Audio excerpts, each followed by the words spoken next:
মাহমুদুল্লাহ রিয়াদ, যিনি একসময় বাংলাদেশ দলের গ্রেট ফিনিশার ছিলেন, দলকে এনে দিয়েছেন অনেক সাফল্য। তবে চলতি বছরের মার্চে অনেকটা সমালোচনার তোপে পড়েই আন্তর্জাতিক ক্রিকেট থেকে অবসরের কথা জানিয়ে দেন।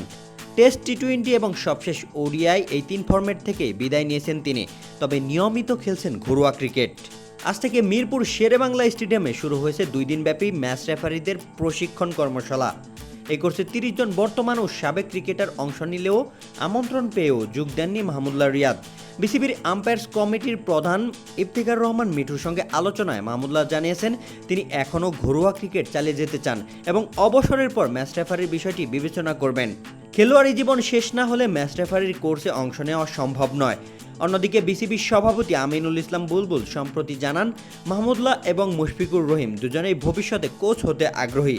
তার ভাষায়, বিসিবিতে যোগ দেওয়ার আগেই তারা তার সঙ্গে যোগাযোগ করেছিল। তারা আন্তর্জাতিক পর্যায়ে কোচিংয়ে যুক্ত হতে চায়। এছাড়াও বুলবুল বলেন, আমরা বিসিবির উদ্যোগে কোচিং এডুকেশন প্রোগ্রাম চালু করব, যাতে তারা অংশ নিতে পারে। সব মিলে মাহমুদুল্লাহ রিয়াদ ক্রিকেট পরবর্তী কেরিয়ারে কোন পেশাকে বেছে নেবেন তা এখনও নিশ্চিত নয়। ম্যাচ রেফারি হবেন নাকি গড়বেন কোচিং কেরিয়ার, সেই প্রশ্নের উত্তর পাওয়া যাবে সময় হলেই। রোশন মনির, আলটিমেট স্পোর্টস।